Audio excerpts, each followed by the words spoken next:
1 Million Cups is part of the Kauffman Foundation. It's a nonprofit organization that across the country has hundreds of these every Wednesday morning at 9 a.m. Our goal is to have a business owner present every week, and we then share feedback, ask questions to a very specific challenge. Before we jump in, just want to make sure logistics-wise, please make sure you've logged into the app. If you did park in the parking garage, we do have flyers for the dashboard of your car. If you don't have one, please see Karen in the back. So I'm very excited this morning to have Jaap here from TuneURL. Before we jump into that, I would love to have all of the organizers for 1 Million Cups come on up front, please.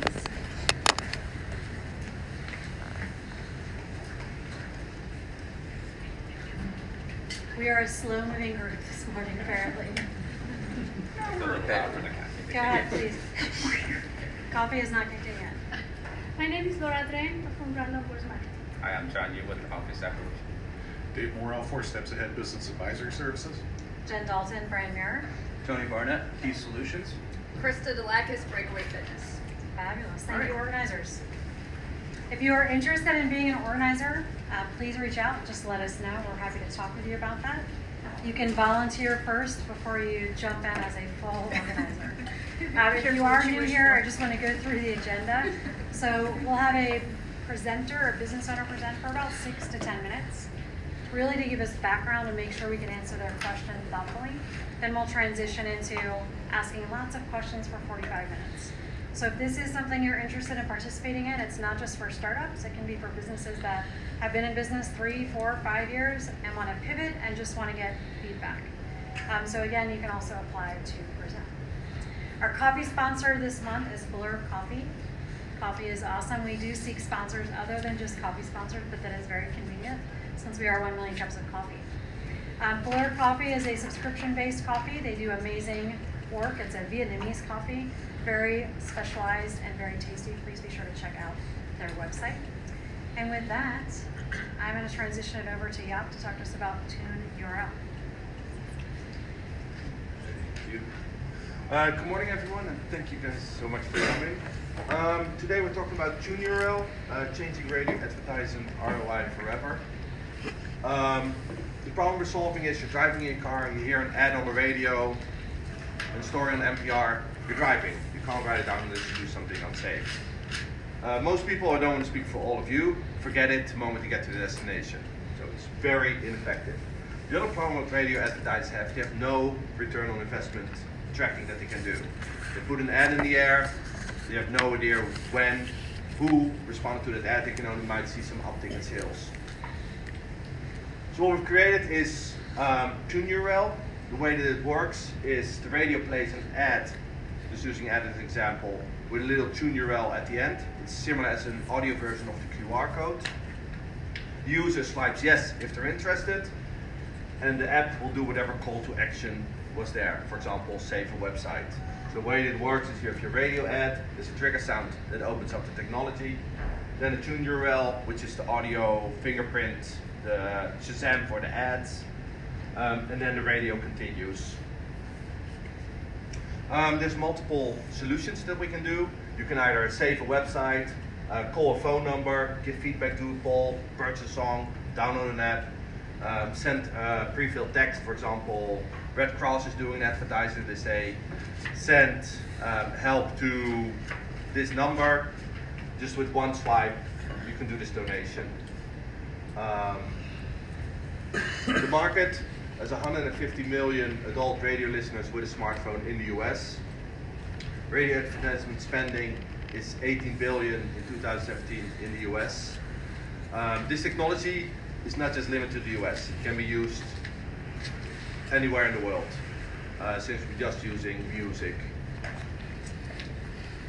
What makes the company unique?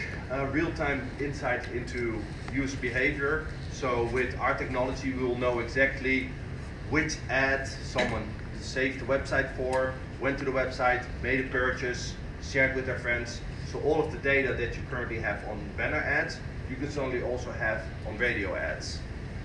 The way that it currently works is Nielsen, radio use it, and you just do some polling.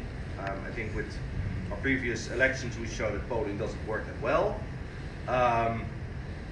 So this gives you real-time information, and suddenly you can also start doing A/B testing, being like, hey, we have this ad at 8 a.m.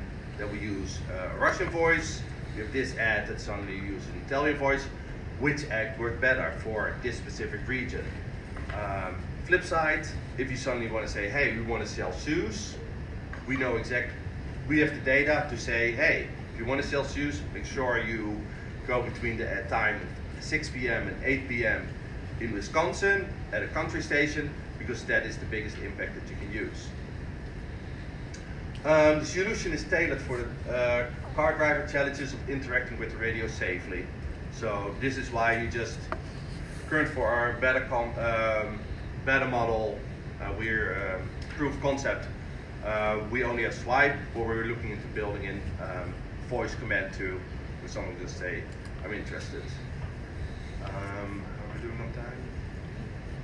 Okay, one thing I want to highlight then too is polls. This is where we got the biggest traction so far with our 2 beta customers, 2 beta radio stations. What it allows them to work is they ask a question. For example, LeBron is the GOAT for basketball. Normally what only radio listeners are able to do is just scream at the phone. With this technology, they can ask a question. The radio host will play their personal tune URL. People can say, yes, I agree, no, I disagree. And the radio has within 1 minute see, hey, 80% of people disagree with me. I'm on the wrong track. So that way you can really move from just talking into a mic to interacting with your listeners safely. Advertisement phone number. So with the technology, the moment there's an ad, usually what people do is they say a phone number 7 times to hope that people will help them remember. For me, it just annoys me. So I definitely won't call it phone number. With our technology, at the end, you do your pitch, say the phone number once, the tune URL technology, you say I'm interested, your phone will call the phone number automatically. So there's no unsafe, and immediately your interested customer can be turned into an active customer because they immediately have you on the phone if you're interested.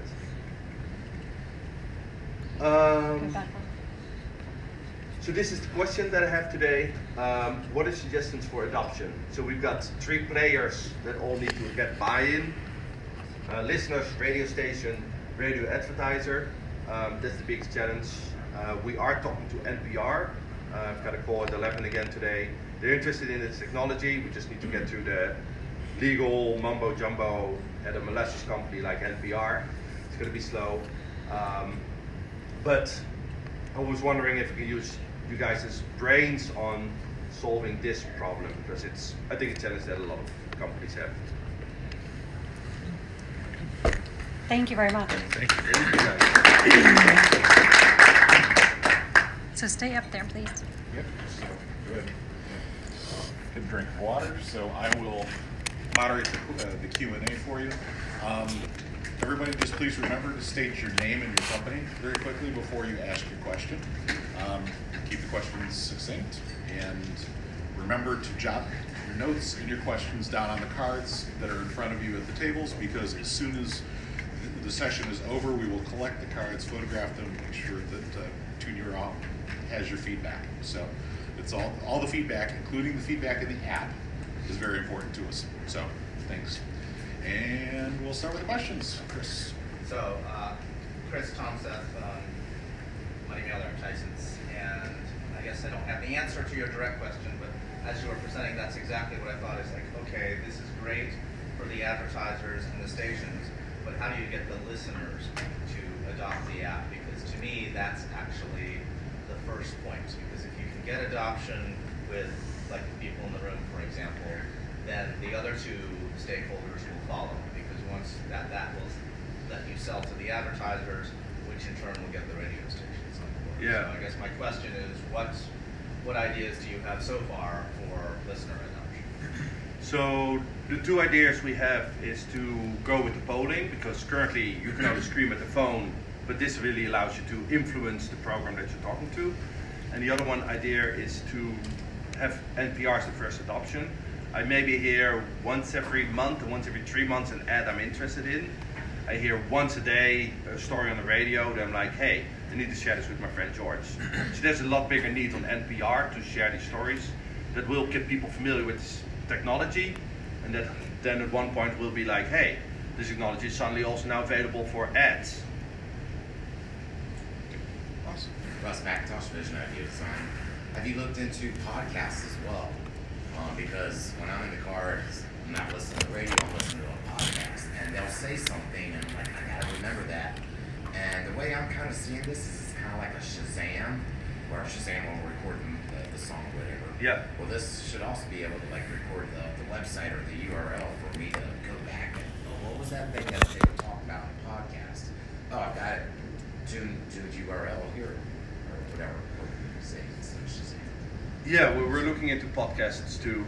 One of the limitations with current technologies, there needs to be airtime between the speaker and the phone.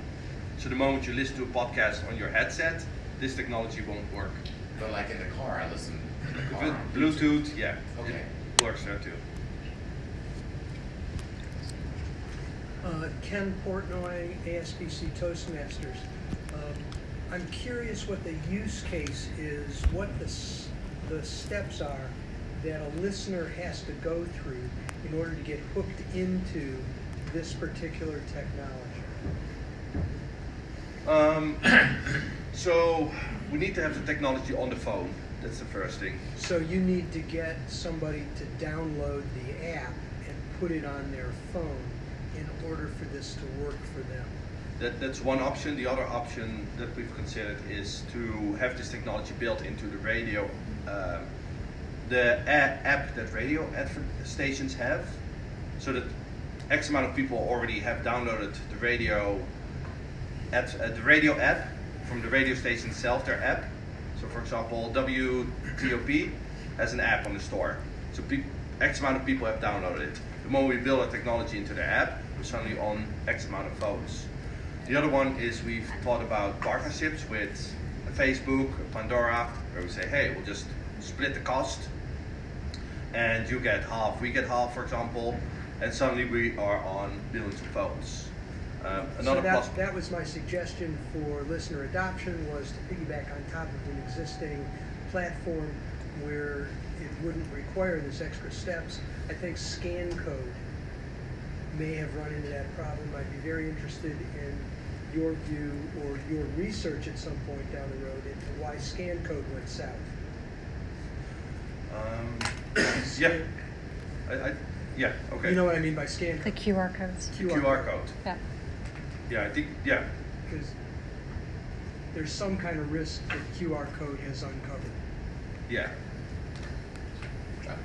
John, the Office Evolution. So I would go through and think about in what use cases or in situation scenarios that your application is solving the biggest problem, and that's where you're going to get the biggest, obviously, biggest adoption. And so yeah. I'm sure you've done different situation scenarios, and so it's just kind of going through it and doing some sort of a experiment or some sort of a questionnaire saying, is this big enough a problem that you're trying to solve? Yeah, thank you. Maya Shaman is the T Center, since I come from an education place. Have you ever thought about connecting with universities? They have their own radio and they're more open to this kind of thing. So that's a great way for you to test things out and get people. Yeah, yes, we tried it, we weren't that successful, but it's definitely something. Depends where you go to. Yes. Yes, Laura. So I host a radio show on Fairfax Public Access every Sunday. So my question is, are you planning to produce content, special content, so that people who are looking for learning when you as a podcast or something? So what kind of content you planning to go in the There's a. Yeah, I just want to understand what kind of content. We trying to build out different cases on how this can be used and why this and what benefit this will be. That kind of content we're hoping to build out for people because it's a very simple way you describe it, but there's a lots of, as you can see, use cases what you can do. And this is just a limit. This can be used on a conference where a tune URL plays over a speaker, opens up your phone, and shows who the next presenter is going to be in that information. This can be used when people walk into a store a tune URL is played, and you get coupons for the latest discounts information on your phone. So wherever there's a speaker, this technology can be used. So I'm going to use my privilege as moderator to step in with a question. When I was in consumer products, one of my frustrations with radio was you couldn't, somebody's driving, how are they possibly going to do it unless they actually immediately drove into the store and bought the product? Yeah. They happened to be at the store and heard it at that point in time. What's the use case for getting the beneficiaries of the product, like a consumer products company or a movie theater or whatever, to use something like that? So one is currently you hope as a consumer product that someone will remember that information. With this, you don't need to worry because the phone will cover that. Okay. And also you get a whole bunch of data being like, you are advertising in Chicago, you're advertising on 3 states in Chicago, you can suddenly say, hey, which audience responds best to which kind of ad? And suddenly you have that real data that make the web so interesting for a lot of advertisers. You suddenly can access it in similar level of in-depth information also on the radio.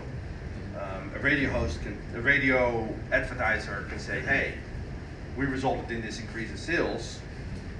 You just need to trust them on it.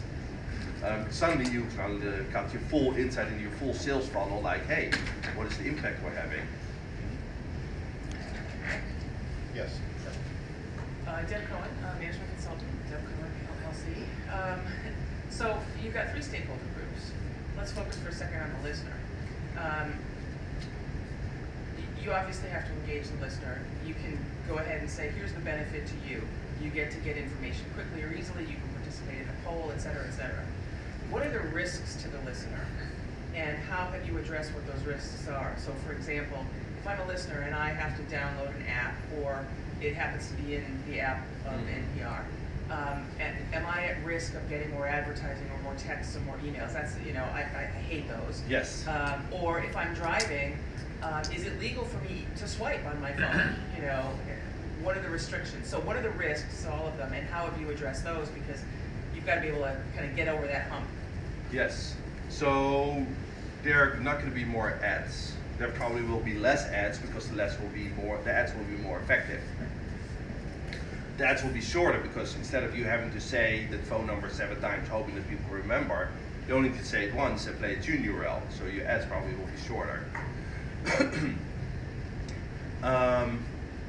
Everyone turns on the radio or does something on the radio or calls a phone number. So a swipe is not per se going to be illegal. We want to reduce the amount of risk, so that's why we're also building a voice command. One of the concerns that I think listeners have is like, hey, is this ad listening to me the whole time? Because it needs to listen to the radio.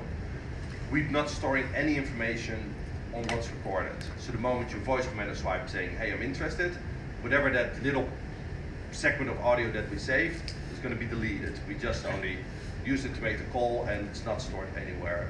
We will track some personal information about the listener, and that will be just, hey, there's a woman between the ages 20 and 30 that was interested in that and uses an Android phone. So that's all good, but how are you going to convince people of all those good things? That's my point, is that you've got to be able to convince people that this isn't going to happen, all of these positive things, that you've thought about all these safeguards, that they will be, that's something you might need to communicate. Yeah, and I think that's where we use content to really explain these things on like, hey, this is what it's doing. One other thing, there's a fine line in what you were just talking about, because you've got advertisers who are trying to get the most for their money, and you've got people selling advertising who are generating the revenue and income and bonuses and everything off of advertising. So you want to figure out what the happy medium is, and it's not necessarily telling people that, oh, well, ultimately we'll wind up reducing the number of ads, because you've got financially competing interests there, and you've got to figure out how the story comes across in a way that appeases both. Yes, we ran into that wall. So, yes. John, and then Gary. John Rutenberg, cccSolutions.com. This is great, by the way. Thank you. Thank you. One, for listener adoption, I think it has to be voice activated. because I'm listening on the radio. I want to be able to say save website and it saves the website. Second, I think you have to gamify it. It has to become fun for me so that when I buy after I've responded to an ad, I get that discount coupon you referred to, then I'm really motivated to go to the store. Yeah. Good. Larry? Yeah, tell me how your company is going to get revenue and from whom? Good question. So we're thinking about 4 value streams. First one is pay-per-click. The moment we used a similar adoption as what QR code had. 2015, there was a study that 23% of Americans said, I'm using QR code once a month to use QR code once a month. If you're looking at mapping that to this, you're looking at $400 million per year, just pay-per-click. The other one is data. That's the big revenue stream. There's currently no insight into how people listen to radio, what to respond to. There's currently for the advertisers, no tracking of who clicked to what, no incident sales funnel. Suddenly the information becomes available. Partnerships would be the other one, giving this technology to the company. And the last one would be tailored tune URLs. We're having a conversation with Intel to use their jingle as their personal QR code. So you would pay, similar to what you buy a website, you can buy your personal tune URL. It will make sure that there's no conflicting other tune URLs for someone to swoop in and to create come into your business. So tune URL almost becomes a marketing tool next to your colors that you use, next to your logos. You suddenly will also have your tune URL that you can need to pay for. Can this only be used for radio? Can it be used for TV or YouTube videos or things like that? Anything that has a speaker that has audio and there's airtime between the speaker and your phone, this can be used for. So one thing that might be interesting is looking at YouTube videos, but also looking at conferences. Right? I'd be curious to know if you were at a conference and a speaker was coming on stage. A lot of people want to have interactivity with their attendees. And so if you have a way to do a poll or a specific thing, that could be pretty compelling way to make it easy. And then that's also easy to ask, the attendees to download. So I would think of other ways to do that. I think if you're looking at NPR or membership-based organizations where NPR does have members, piggybacking on your idea around how do you give rewards to members? Yeah. So the more people who are NPR members engage, maybe they get a benefit or maybe there's a donation made or something. Yeah. But I think the gamification is really key. Okay. So I'd be very clear in who you're going after. There also are several business owners I know that use radio. It would be good for you to talk with a business owner and be able to show content on how this is better than the results they get from radio right now or today. Because I think that value proposition for radio is maybe missing for some folks on, how much value is it to the business owner. So just a thought. Okay, thank you. So we got you you're first, then Barry, then Tony. Well, this is good. Catherine Nickel, Net Marketing and Business Development Services. To piggyback a little bit on what John had said earlier, how far along are you in actually rolling out the voice activated? Because I think to myself, most of us have cars where everything is voice activated now. We're really not swiping much of anything. And if we do have a QR code scanner on our phone, it's because we're in the store and we're looking for something, better information because, heaven knows you can't get any service in a store. So I'm curious how far along you are in that development, when you think you could roll that out, because I think that's a pivotal feature here. And people would say, okay, save this for me or whatever, whether it's plumbing, home repair, or oil, or whatever. And then how would they access that information? Have you thought that through so they come to a safe spot or at the end of the day or the lunchtime?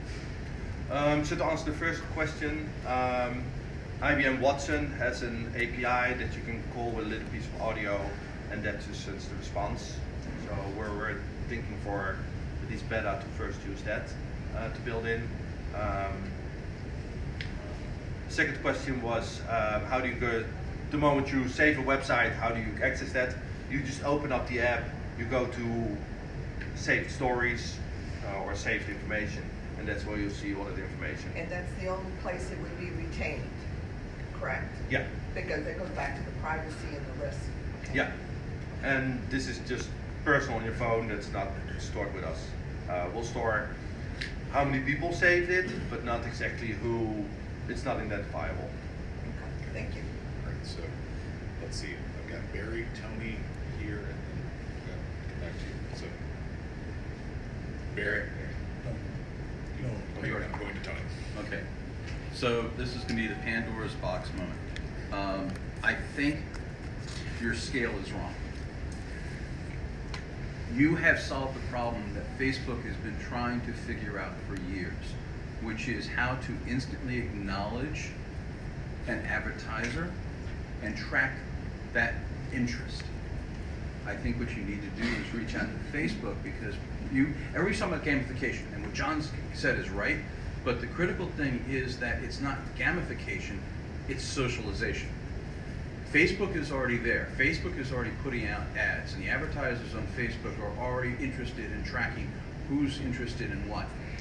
If you can now modify the app so that it is voice recognition, and that what's happening is when they're on the radio or in front of TV or something else, they can say that they like it or are interested in that story, and it's now part of the Facebook app, so that now Facebook tracks that.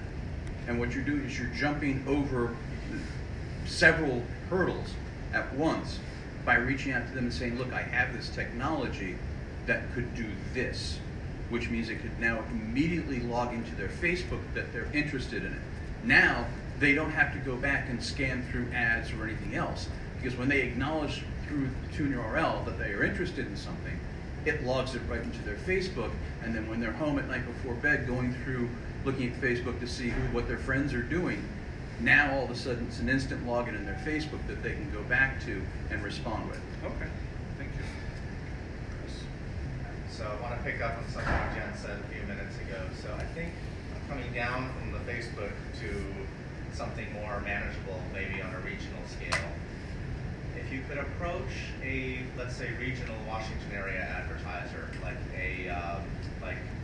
the Domino's pizza franchises in Northern Virginia, or McDonald's, something that is low value and frequently purchased, and basically get them to offer something. So, like, let's say it was McDonald's. So you're going to offer a free sandwich with a purchase, and that is then the incentive to the user to download this app. The benefit to McDonald's is that in return for kind of this offer, which should still be revenue positive to them, it will let them track on kind of a trial basis the response to an ad campaign that they do. So, I mean, I'm not an expert on your product, but kind of just thinking through a big picture, that I think is value add to all the stakeholders, you, the consumer, and the advertisers. So it's kind of a trial basis to kind of prove the concept. Thank you. Reggie, you have a question? Reggie Holmes, Enthused Creative. I think one possible application is in the fantasy sports or sports betting arena to enhance the experience for users, and even at the event as part of the game day experience. Typically, during timeouts, they play advertisements, and all throughout the stadium, there's all different types of advertising going on. So you can enhance the fan experience through promotions and marketing while they're in the arena, while they're listening to the game or to a report on the radio. And then as far as like fantasy sports and betting, they can make wagers as action is happening during the games for those that are interested in that. So I think that's an opportunity. And also, if I were using this, I would want notification of like what I've saved, because I'm not necessarily going to respond right away, but if I saved it, I want to be informed, hey, you have these items saved, so not notification notified too often, but some method of being able to monitor my notification. Yeah, makes sense. Thank you. You were trying to tell me something? I was asking you if you still have a question. Oh, I still have a question. Okay. You've identified on the screen 150 million users, 18 billion in advertising. Do you know if anybody else is operating in this marketplace and developing technology? Because it seems to me that there are some really, really, really large advertisers or advertising platforms like Google and Facebook that I wouldn't be surprised if their gazillion-dollar research guys were in your space. Yes, so Shazam tried this technology. They failed. The reason is this piece. So the problem with Shazam, you're driving your car, you hear an ad on the radio. Shazam's got all the technology to respond to that ad. But with Shazam, you need to take your phone out of your pocket, turn on the Shazam ad, then record the information. One, it's pretty unsafe. Secondly, the ad will be over by the time you have done all those things. So the other option would be to have Shazam running all the way in the background. That's not going to be sensible for data. This is why Shazam something wouldn't work with this technology. The other one is there is AdsWiz, was a company in Belgium that built this similar sounding technology. I saw a press notice. They tested it out in Germany for 3 weeks, and they had a 300x response rate with this technology compared to previous. So it shows that this technology does work, does impact. They call it Shake Me, the technology. I haven't fully figured out how it works yet. AdsWiz got purchased by Pandora last year, and Pandora got purchased by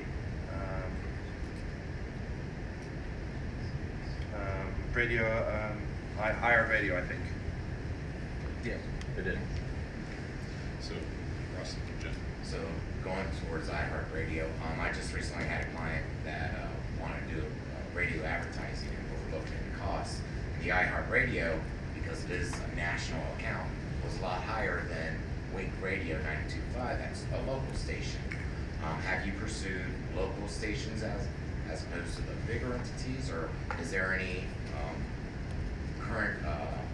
current clients that are using these that you could refer to? We are starting to reach out to local radio stations and doing the real sales process. I'm not that good of a salesperson myself, so I'm looking for my partners to really drive that.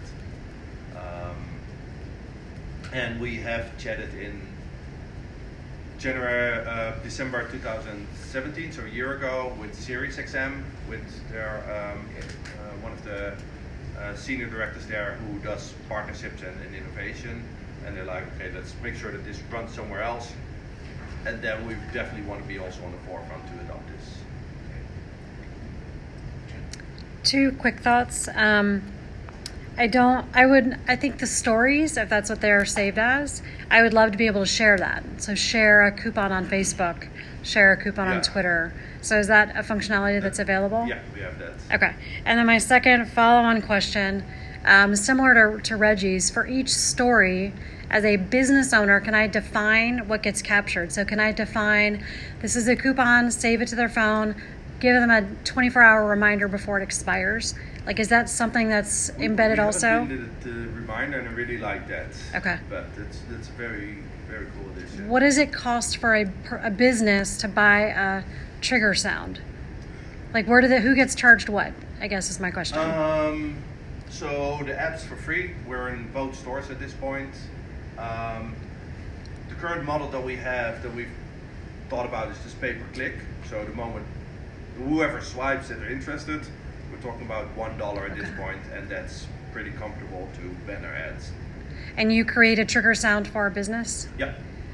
For free. Okay. The trigger sound is this. We've got this tiny trigger sound, and then we create this unique fingerprint that's just a nice sounding sound, and people can choose like, hey, what kind of like, do I want rock, or do we want some classical sounding sound? Unique fingerprint.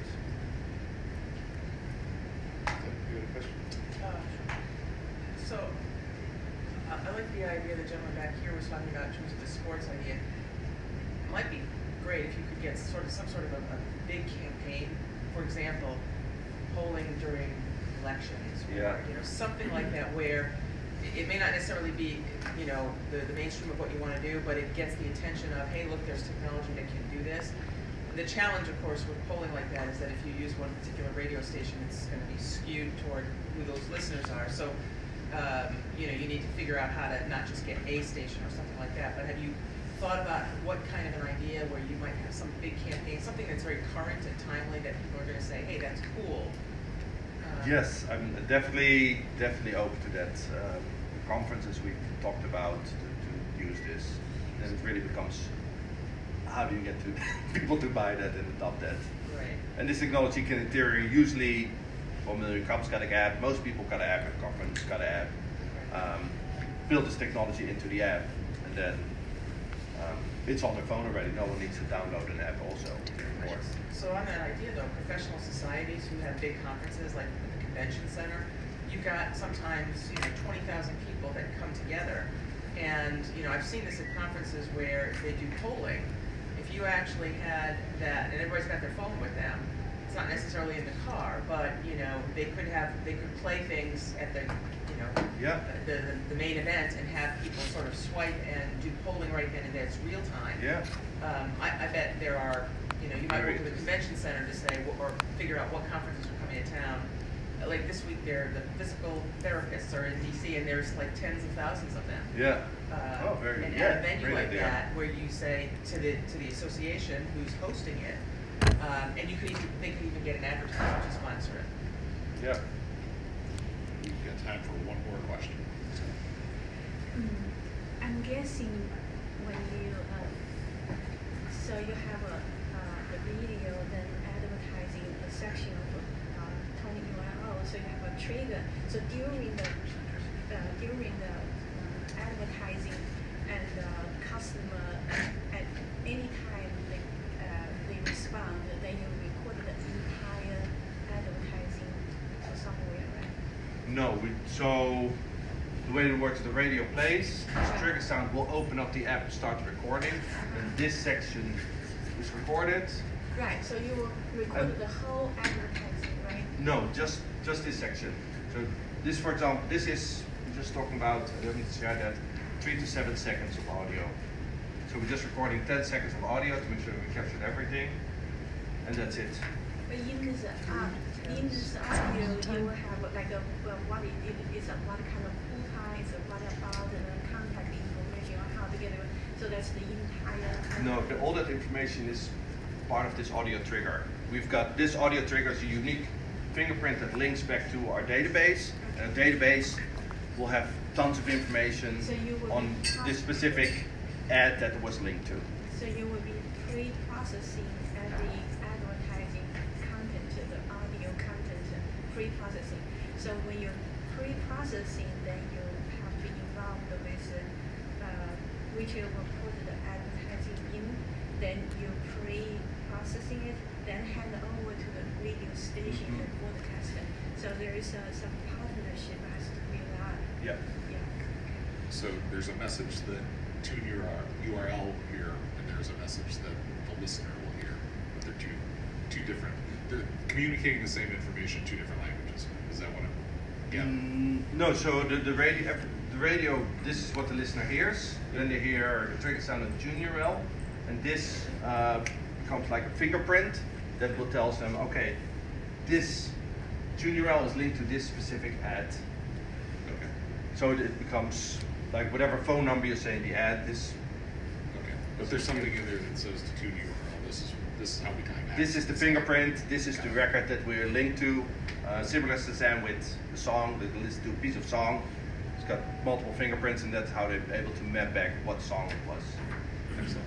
So. But sometimes when you continuous play, when the customer responds, you already started the next section, then they will miss out on what they really want. Do you have a way of make sure the customer really, even though they push it, they respond a little bit late, you're already in your definition already changed to another section, but they meant they want the previous one. So this 2 euro is always linked to the one in the front. That's right. But they could be at the end of the 20 URL, then push the button. Because when they need a little bit of time to processing, right? Yeah. So that happened, and I think if you cannot you can successfully solve that, it's a usable. If not, the usability you need to consider. Yep. So I think you'll be available for questions a little bit afterwards. So, but for now, we have to wrap up. And thank you very much for a wonderful presentation. Thank you all for having me. And yes, so as a thank you, we actually have a gift for you. The highly coveted, yet hard to come by, 1 Million Cups coffee mug. Thank you. So, thank you very much. Thank you. And we actually have one final question for you, which is, what can the 1 Million Cups community do to help Tune URL? We can, if you guys got a bigger conference, we can build this technology, as the great suggestion was, into the app, and we can use this for voting at the big conference that you guys might have. Okay. Very cool. Thank you very much. Thank you. We actually have, we'll run through the upcoming schedule. So we're booked for Pivoting Strategies on the 6th, Random Words Marketing on the 13th, and Convivi Academy on the 20th. If you have a business and you would like to have the opportunity to present to the 1 Million Cups community, please apply to present at the URL that is listed there, 1millioncups.com/Fairfax. And please feel free to stay and enjoy coffee, additional conversation, networking. Thank you very much for your participation. It was a great session.